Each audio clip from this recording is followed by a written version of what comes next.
Market value 1,00,000 గజం నేను చెప్పాడు. 50 కోట్లు ఒక ఎకరం.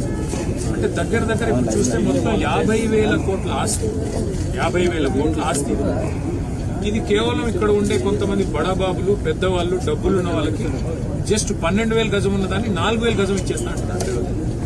ఆ 4,000 గజం ఇచ్చేసి అపార్ట్మెంట్లు కట్టుకోండి, పరిశ్రమ తీసేసి కాలుష్యానికి అందరం వ్యతిరేకం. కాలుష్యం ఉండే పరిశ్రమలు హైదరాబాద్ లో ఉండాలా వద్దా అంటే తరలించాలి. మనం కూడా ప్రయత్నం చేసాం. తరలిస్తే ఎక్కడ తరలించాలా? మనం ఫార్మాసిటీ అని పెట్టాం. ఫార్మాసిటీ అంటే ఇక్కడ పరిశ్రమను అక్కడ తీసుకెళ్లాలి. ఇప్పుడు మీరు అందరూ ఉన్నారు, మీకు పిల్లలు ఉంటారు, స్కూల్స్ ఉంటాయి, అట్లాగే మీకు కావాల్సిన ఇక్కడ చిన్న వ్యాపారాలు, అవన్నింటినీ కూడా అక్కడ ఏర్పాటు చేసి తరలిస్తే పోతుంది, లేదా పోదు. కాబట్టి తరలించాలంటే కూడా మొత్తం వ్యవస్థ ఏర్పాటు చేయాలి.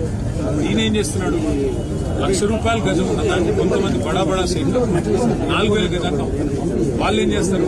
వీళ్ళ అన్నదమ్ములకు, వీళ్ళ బడా ఇక్కడ కాంగ్రెస్ లీడర్లకు బ్యాక్ ఎండ్ లో ఒప్పందాలు చేసి ఒక 10 తరాలకు సరిపడా ఆస్తిని కూడబెట్టుకునే ప్రయత్నంలో ఉన్నారు. హైదరాబాద్ లో మీకు గుత్తులాపూర్ ఒక పార్క్ కడదామంటే జాగలేదు.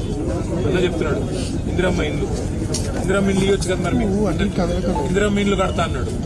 మరి ఇందిరమ్మ ఇల్లు ఇందులో సగం తీసుకొని కట్ట ఎవడతానండి? ఇందిరమ్మ ఇళ్ళకి జాగలేదు. రోడ్ వైడనింగ్ చేద్దామంటే జాగలేదు. పార్కింగ్ కి జాగలేదు. ఆఖరికి చచ్చిపోతే బొందలగడ్డకు జాగలేదు.